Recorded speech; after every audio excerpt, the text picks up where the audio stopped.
Welcome back. We're continuing our discussion on the war in Ukraine, and joining me is Adam Zivo. Adam, we're discussing America's role in sort of brokering a ceasefire, and if that would even last, and what that would look like. And we're talking about that infamous presser that really, I think, shocked the world. Again, I like to put myself in everyone's shoes. In Zelensky's shoes, it was very clear how strange that whole thing must have been. But from America's perspective, you know, Trump inherited this war, for lack of terms, from the Joe Biden administration. Americans have spent billions of dollars in a war that they don't really have a lot of irons in the fire. And I think sometimes they're just trying to justify what are they doing there. And in order to keep it going, we're going to have to keep spending billions and billions. What does America like? And at some point you have to ask yourself, well, if they're spending this much investment into this war to defend a country that really is far, far away, do they not have a right, or don't they get to dictate some of the terms of how this will end? If they've invested that much, is Ukraine not obligated to really kind of partner with them? I mean, up to a certain degree, but before we go into that conversation, I want to emphasize that the United States often grossly exaggerates the amount of assistance that it's provided to Ukraine. So Trump keeps on saying that the United States has given $350 billion to Ukraine. That's not true. I think the number is around $170 billion, of which I think only half of that was directly sent to Ukraine. The rest of it was spent in the United States in other ways. And much of the money that is spent on Ukrainian military aid is actually spent on creating new weapons for the United States. So what the United States actually does is that it sends its old weapons from the 80s and 90s to Ukraine and then spends money on renewing its arsenal. So the United States is basically engaging in a massive renewal of all of its weapons and sending all of its old stuff so the Ukrainians can fight the Russians. The monetary value of this aid is only equal to about 5 or 4% of the U.S. annual defense budget. So, you know, with 4 or 5% of your annual defense budget, you've enabled an ally to cripple one of your main geopolitical adversaries, which I think is a great investment. I think historically speaking, this has been actually one of the greatest security investments that the United States has ever made. And in terms because of there are no U.S. boots on the ground, on a large scale, right? So they're having somebody else, I guess, because they fight this geopolitical war.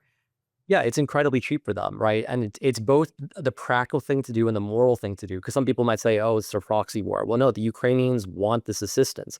Anyone who stepped foot in Ukraine know that Ukrainians are desperate for any kind of aid that they can have to ensure that they don't have to live under Russian occupation. Right. Because they've seen what life under what Russian occupation is like. You know, I have been to Bucha. I have spoken to people who've talked about the arbitrary executions that the Russians would conduct. I've had friends who have seen the mass graves, who have been in the bloody basement torture chambers that the Russians ran, right? So there's a moral argument there, but the practical argument there is too. Now, the United States keeps on talking about how China is its main adversary going forward. Well, the fact is that China is allied with Russia, and it would be much easier to face off against China predominantly by itself than to face off against China and empowered Russia at the same time. Now, some people might say that there is value in trying to peel Russia away from China, and they often draw comparisons to Nixon's pivot in the 1970s. Essentially, at that time, Nixon and Henry Kissinger created an unexpected alliance with Beijing. I believe this was 1972, and basically created this alliance against the Soviet Union. So the idea here is that Trump is trying to reverse that. We'll do some version of that and do a Russo-American alliance against Beijing. I think that idea is really silly, mostly because in the 1970s, this only worked because the Soviets and Mao really hated each other with a deep passion. They weren't allies in the same way that China and Russia are allies today. And the synergies between the Chinese and Russian economy are very deep. Their political synergies are deep. And I think that it is naive to imagine that the United States can convince Russia to side with American might in lieu of Beijing, especially considering the Russians are aware of the fact that Trump is an outlier.